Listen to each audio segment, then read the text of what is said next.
So we begin our stay in Amsterdam at the Swiss Hotel, which is on Damrak Street, just down the street from the Dutch Stock Exchange, which is one of the older exchanges in the world. Around the corner the other direction is the Royal Palace. Needless to say, we were centrally located at the Swiss Hotel.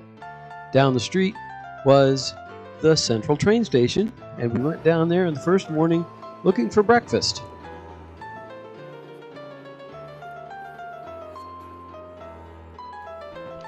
We were immediately impressed with the ornateness of the government buildings in Amsterdam.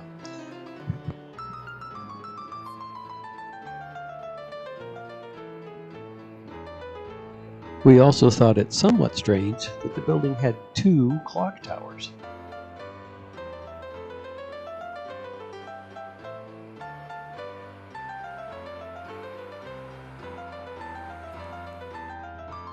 We did eventually find breakfast when Pancakes Amsterdam opened up at 8 a.m. They were delicious. After breakfast, we took the ferry across the river to the Adam Tower to get some views and take some pictures of the city.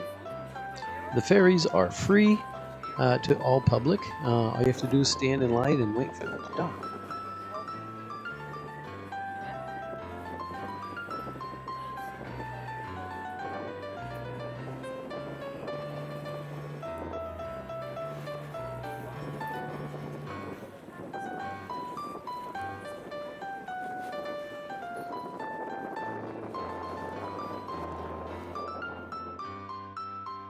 The tower is 22 floors tall and gives you access to a bar on the second to the top floor. And on the very top, you have wonderful views that let you see the entire city of Amsterdam, stretching out for several miles in every direction. You also get a nice view of the port of Amsterdam.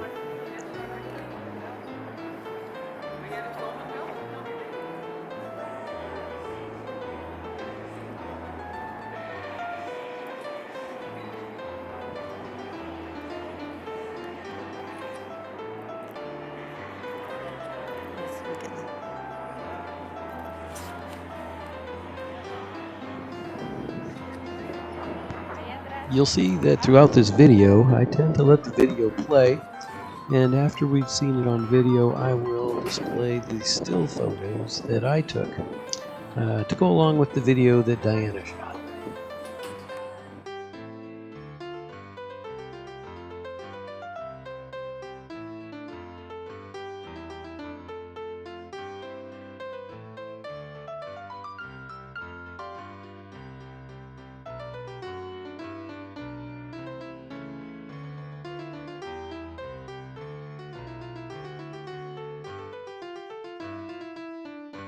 Later that afternoon, we took the canal trip with Captain Jack, the most popular tour in the world on TripAdvisor.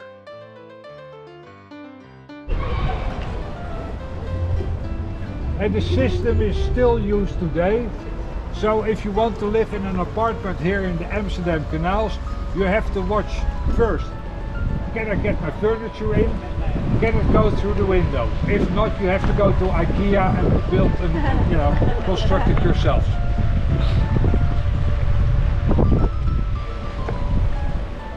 And all these houses were basically warehouses. So that is why a lot of the gables are tilted forward. If you hoist your goods up and the wall is straight, then your goods immediately start to bang into the gable.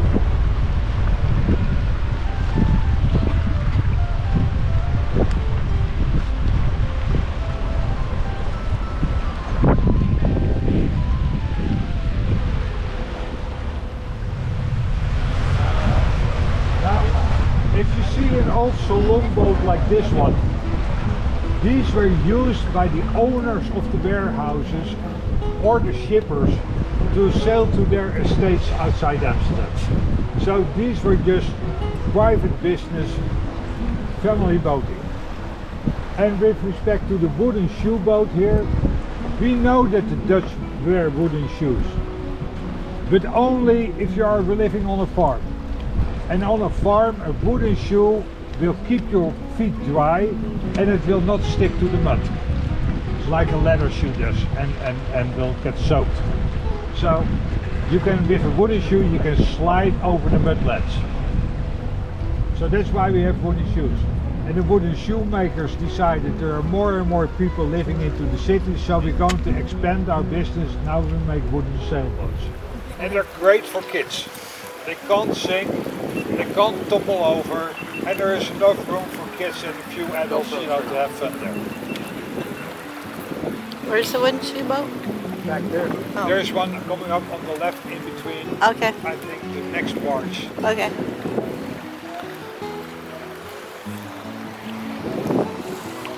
Now these barges on sailing vessels are still now used like houseboats, right? And you can actually live on them. However, in the old days there were sailing barges.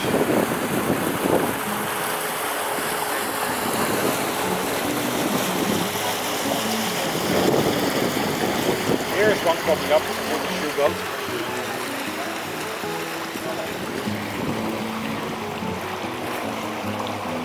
There's that yellow wooden shoe boat. And they're great. You know, you get yourself some beer and you enjoy yourself. Do you have a motor on it? Well, no, you can put an outboard on. Okay.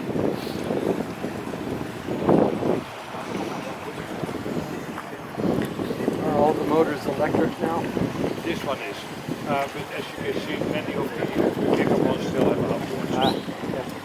But no longer two-decked. If you have a two-decked engine, you take it. Now, take a look at the house here on the left at the corner. It's got a stork in front of it, over the doorway. In 1628, a midwife opened her practice here.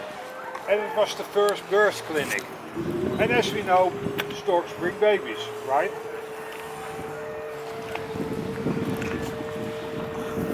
Right over here at the corner.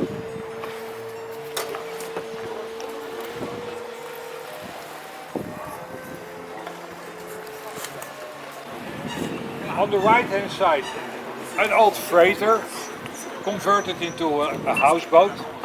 And on the left hand side, a modern design one by a New York architect. It's actually called the Kim Kardashian. And you can see why.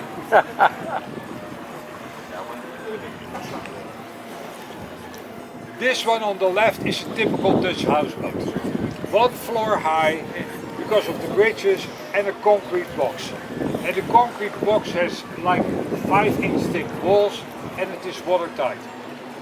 Waterproof, so basically you have 1 floor and a half, maybe a cellar. Some have a bedroom in there. Some have a bedroom in there. If you go outside Amsterdam where they don't have bridges that they have to pass, then you will find them 2 and even 3 stories high. So there is a houseboat area on the port side of Amsterdam and they're all 3 stories high. So that's a lot of houseboat you have. Now a houseboat, here the blue one, it's an Airbnb, 200 euros a night in the winter, 1200 euros a night in the summer. Madonna stayed here. And the oldest houseboat of Amsterdam is the one on the left and it's actually being taken down now. As you can see, all the steel is eaten away by the water. So it's leaking water. They have to pump out 100 gallons of water every night. So they take this one out and they will replace it with a new one like the one on the right. Now a houseboat like the one on the right will set you back close to $500,000. But it's a lot of room. And in order to put it under the bridges, they put big buckets inside, fill them up with water and the boat will sink. And it will sink to deck level and then they can tow it underneath the bridges. If you want to have a houseboat. That's why they say, kiss your partner under the bridge and your love will last forever. There you go.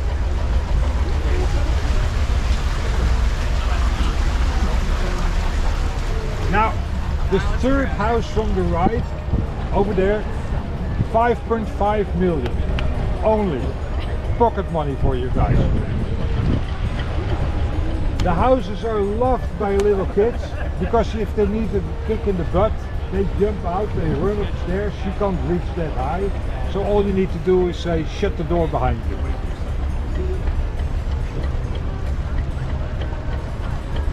Can you smell what a diesel engine does for you? Oh yeah.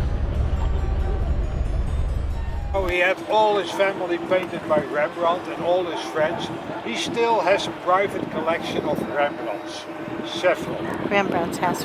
And you can write him an email and you get on the waiting list and you get a private viewing, plus a glass of champagne.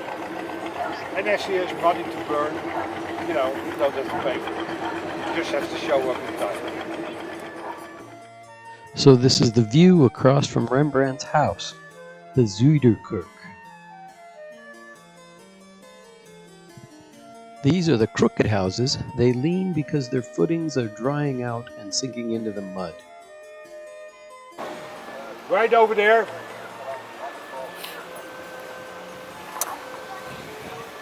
It's St. George fighting the dragon, and the guy was an ivory trader. So what do? You put an elephant head in order to support it.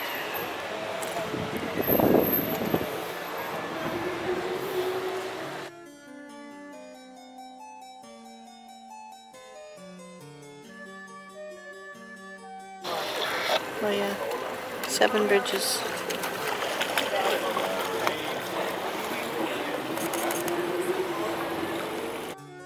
The Seven Bridges is one of the most famous places in Amsterdam for photography. Unfortunately, we didn't make it there at night. This is the house of the mayor of Amsterdam, thus the flag. According to Captain Jack, this is the smallest house in Amsterdam. After our tour with Captain Jack, we went across the street to the Reichs Museum. The Reichs Museum is the National Museum of Art for the Netherlands. It has masterpieces from many famous Dutch artists. Van Gogh has paintings there, as well as Rembrandt, who is the most famous Dutch artist. This is an example of Rembrandt's painting, The Night Watch. After the museum, we headed back to the hotel to end our day, first having some dinner at a teppanyaki restaurant in a small alley.